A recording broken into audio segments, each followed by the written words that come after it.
안녕하세요, 에나입니다. 전민우 이은지님이 쓴 프리랜서 시대가 온다를 읽어드릴게요. 프리랜서의 시대가 온다. 2017년 1월 한 기사가 내 눈길을 끌었다. 빅데이터 분석센터 다음소프트 송기령 부사장의 충격적인 발언 때문이었다. 보도자료에 의하면 그는 이렇게 밝혔다. 앞으로 월급쟁이들은 사라지고 프리랜서의 시대가 올 것이다. 대학교 졸업 후 25살 때부터 개인 사업자로 프리랜서로 활동해온 나에게는 가슴에 꽂히는 기사가 아닐 수 없었다. 실제로 내가 프리랜서로 살고 있기 때문이 아니라 정말 많은 사람들이 프리랜서를 자발적, 비자발적으로 선택하고 있다는 것을 피부로 느꼈기 때문이다. 한 번도 회사 생활을 해본 적이 없지만 작년 하반기 기준으로 월 수익 1천만 원씩 달성하면서 나는 앞으로 자기 역량을 충분히 증명할 수 있는 사람이라면 굳이 회사에 얽매일 필요가 없다고 생각한다. 바깥, 즉 야생의 먹을거리가 훨씬 더 많고 프리랜서의 워크 스타일상 일한 만큼 대가가 확실하게 지불되기 때문이다. 게다가 자신이 무엇을 잘하는지 정확히 인지하고 특정 분야에서 내가 최고라고 자신하는 전문성만 가지고 있으면 성과를 달성하기 위해 집중하는 시간 외에 불필요한 일들, 직장 내 대인관계나 정치 문제 등은 가치 없다고 판단하고 냉정하게 쳐내도 될 정도의 수준까지 도달할 수 있다. 여러 가지 복합적인 환경 변화로 프리랜서들이 대거 등장했고 앞으로도 더 많아질 예정이다. 이러한 현상이 발생한 주요 원인은 자유와 합당한 대가, 자신만의 행복을 추구하는 등 사람들의 라이프 스타일이 변하고 있기 때문이다. 이처럼 시장의 판도는 달라지고 있다. 이를 감지하고 있다면 어떤 식으로 이 변화에 함께할 것인지, 회사 경영자 입장이라면 이런 프리랜서들과 어떤 방식으로 공존할 것인지 이제는 모색해야 할 때이다. 내가 느낀 시장은 이렇게 말하고 있다.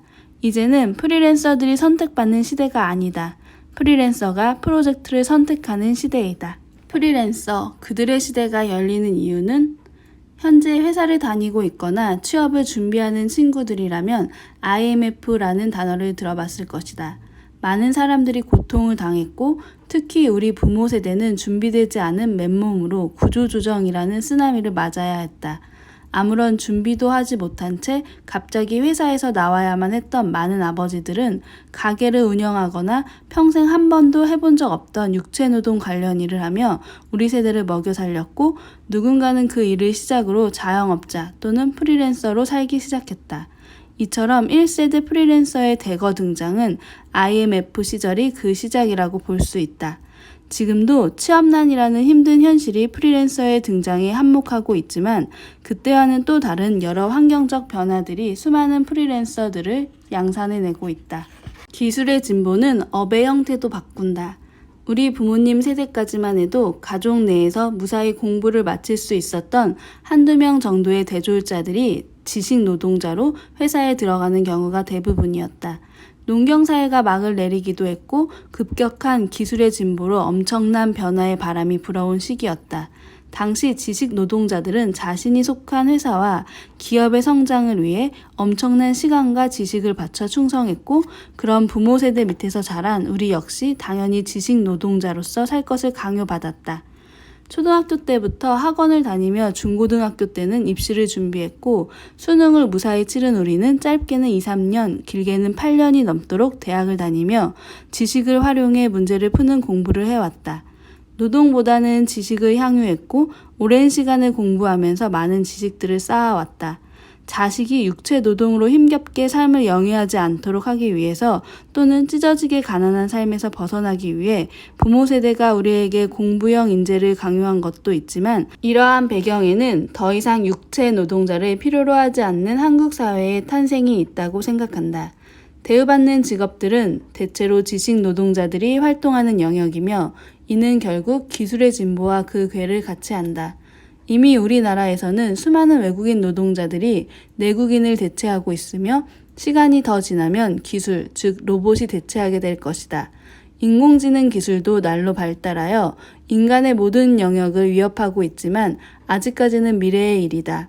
현재는 기계적, 반복적인 일은 상대적으로 임금이 낮은 나라에서 온 외국인 노동자들에게 넘어가고 있으며 대형 공장에서는 로봇들을 투입하고 있다. 그렇기 때문에 이제 우리가 해야 할 일은 어려운 기술이 아니고서는 처리하기 불가능한 문제들을 해결해야 하는 고도의 전문가적인 역량이 필요하게 되었다. 흥미로운 점은 지식 노동자들의 대부분이 책상 앞에 앉아서 노트북 또는 컴퓨터 모니터와 씨름하는 생활 패턴을 가지게 되었다는 사실이다. 어떤 문제를 해결하기 위해 그것을 분석하고 사고하며 문서를 작성하고 누군가를 설득하기 위해 제안서를 만들어야 하는 일이 늘었기 때문이다. 이렇게 업의 형태가 달라지면서 사람들의 워크 스타일도 바뀌기 시작했다. 육체 노동이 아닌 지식 노동자들에게 요구되는 것은 문제 해결 능력이며 자신의 역량으로 타인을 설득하기 위한 문서 작성 능력이다. 때문에 이제는 어떤 작업을 완성하기 위해 사람들이 모여 마치 손, 발, 머리, 몸통처럼 각각 나뉘어 일하되 다 같이 모여서 작업을 완성하는 일에 열 올릴 필요가 없어졌다. 왜냐하면 각각에게 주어지는 업무는 개인이 온전히 맡아서 처리하거나 누군가에게 지시해서 정리된 계획을 가지고 시행하면 되는 경우가 늘어났기 때문이다. 이제 우리는 더 이상 일하는 공동체가 반드시 필요한가에 대하여 의문을 제시하는 시대를 맞이하고 있다. 여전히 커뮤니케이션은 중요한 요소이지만 이조차도 굳이 얼굴을 마주하고 대화하는 방식이 아닌 좀 더 효율성을 중시하는 툴들을 활용해 능률을 쫓고 있다는 현상도 이러한 배경에 한몫하고 있다. 기술의 발달이 우리가 일하는 방식이 달라지게 하는데 엄청난 가속도를 더하고 있다는 의미이다.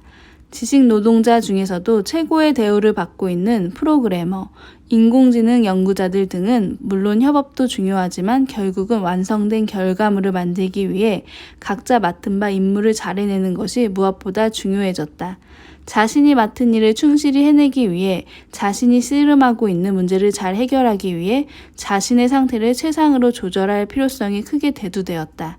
본인에게 주어진 일을 훌륭히 해결하기 위해 본인 스스로 환경을 조절하는 자유까지 주어지고 있으니 우리는 사람들을 마주하고 같은 사무실에서 일하는 모습만이 업무의 전부가 아닌 시대를 살고 있는 것이다. 앞으로는 혼자서 일해도 결과를 만들어낼 수 있도록 업무가 더욱 세밀하게 쪼개져 분배될 것이고 그로 인해 지금은 상상도 하지 못할 직업들이 대거 등장할 것이다. 지식 노동자들의 반란, 자기 증명과 확실한 보상. 프리랜서로 오래 활동하며 느낀 점은 프리랜서가 가지고 있는 수익 모델이 나름 합리적이라는 것이다. 회사를 다니는 가장 큰 장점은 약속된 금액이 안정적으로 내 통장에 입금된다는 사실인데 프리랜서의 삶에는 어차피 안정은 없으므로 현재 내가 일하는 것에 대한 대가가 가장 큰 보상이다.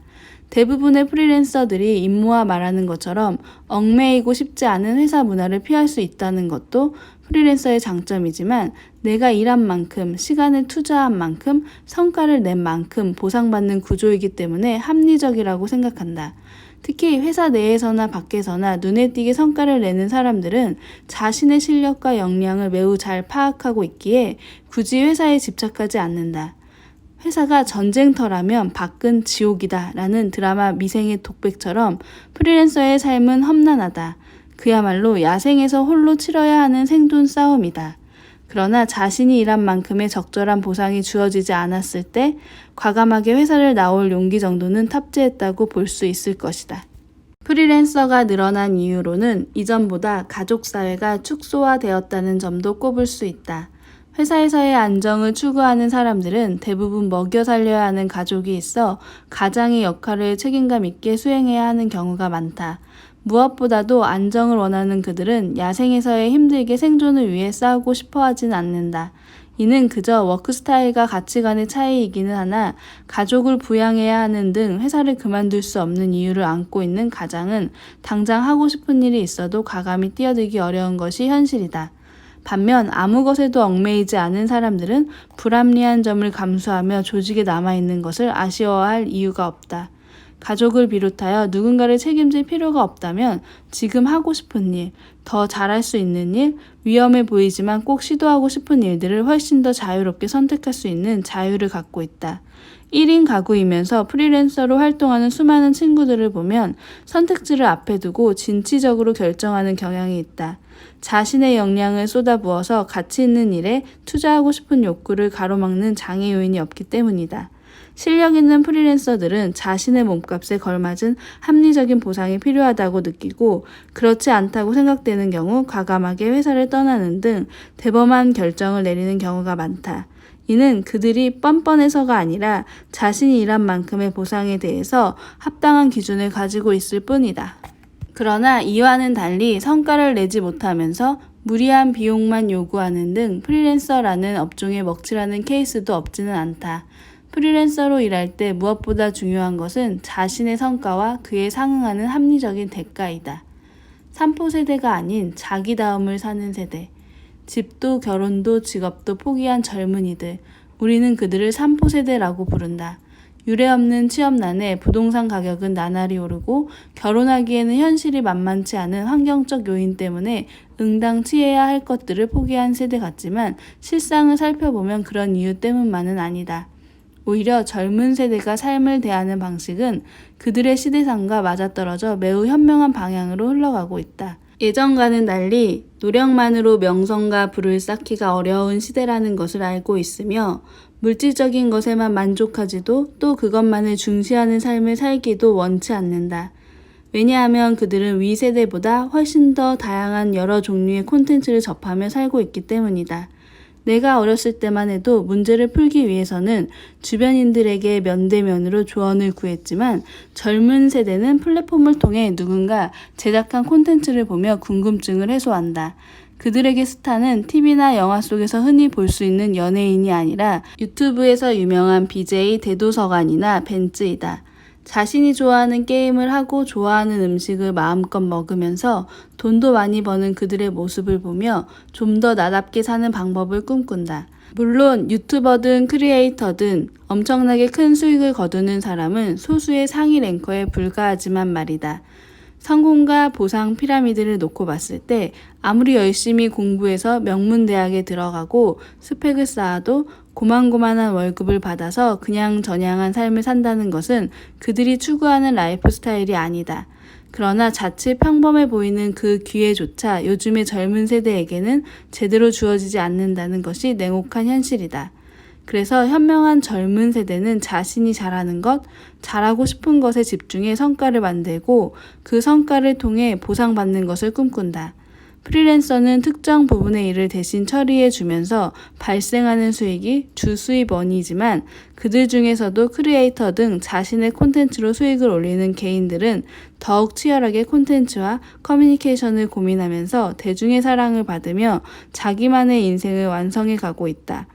기존에는 공부라는 방식을 통해 엘리트주의 시대가 유지되었다면 이제는 본인이 가진 것들을 보여주고 사랑받는 데서 가치가 창출되는 열린 시대이다. 요즘 초중학생들은 한 반의 절반 이상이 유튜버나 연예인을 꿈꾼다는 것은 참으로 시대상과 부합하는 현상이다. 자기다움을 향유하면서 수입을 올릴 수 있는 기회가 열렸다는 것이고 그들에게는 안정감보다 그런 시장이 훨씬 더 중요한 시대이다.